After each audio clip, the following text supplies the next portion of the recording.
My name is Lesley and I'm Reader Conversations Librarian at the Rogers Public Library. And for our May Adult Take It, Make It program, we're going to have fun with soap. This is a project that I learned to do when I was very young, and I still think it's a neat project, but it's a good one you can do with small children if you have any.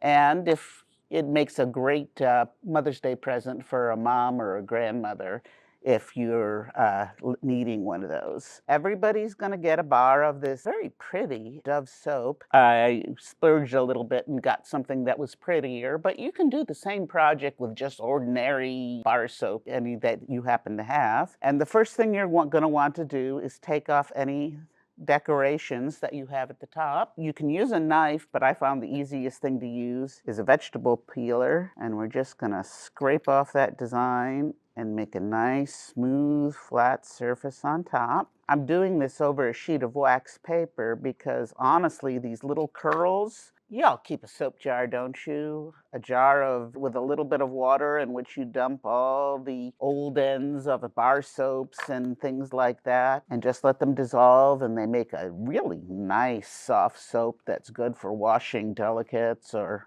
really just washing your hands or anything. You also got an envelope that has some dried flowers. Everybody's getting something a little different. You don't have to use them all, though you're certainly welcome to, or you can spread them out over another bar of soap if you have one. I'm just gonna take what I've got and see what kind of design I want.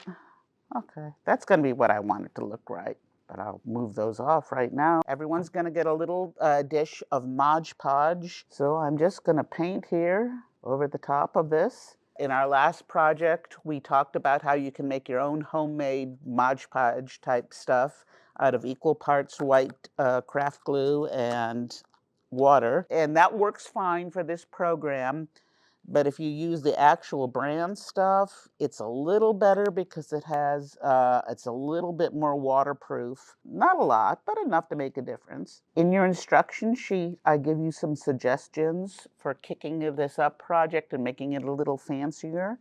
And one of the things I talk about is if you make this initial layer of Mod Podge a little bit thicker, you can then take 1 or 2 drops of ordinary food coloring and drop it into the layer of Mod Podge and kind of marble it around with a toothpick, and it'll make a very pretty design. And then you put on your dried flowers, but I'm just going to go with what you've got in your kit for this sample. And what this project takes more than anything else is patience, because now I'm gonna let this dry probably a good hour, and then I'm gonna carefully paint another layer on top, let that dry, and then paint a third layer on top of that and let that dry thoroughly overnight. And really, that's all you need for a very sweet decorated bar of soap, which you can use in the guest bathroom. It won't wash off the top because this is waterproof, but it'll work perfectly fine from the bottom. Or you can go a little bit further, like I said, by putting the food coloring on it. And it also shows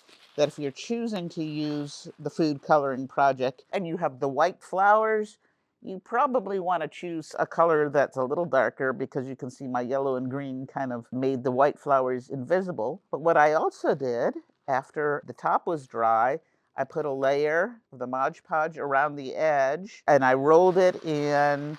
In this case, I used lavender bath salts that I happen to have around, but you could also just use, a fancy flake salt or even kosher salt or coffee grounds or anything really that makes for a nice scrub, and that makes it a little fancier. Or, and I was surprised to find out that not everybody's doing this anymore, but my grandmother and my mother and I all learned to take a bar of fancy soap, and you can stick it in with like your sock or underwear drawer, and it will absorb moisture and keep it from having that musty smell. Or you can take it and hang it up with your winter coats, and will not only do the absorbing moisture trick, but it will also repel moss and all of that.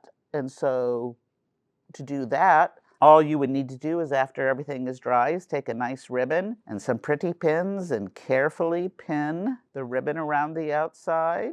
bring it up at the top, make a loop, and you can just hang that up on a hanger and put it in with your winter coats. It still makes for a nice, sweet springtime project. And because June starts our summer reading program, and I do encourage you to sign up for our adult summer reading program with all sorts of prizes, but we will also be having weekly craft kits and projects done by other librarians that you can pick up at the library. And I'll be back with y'all for a new project in September.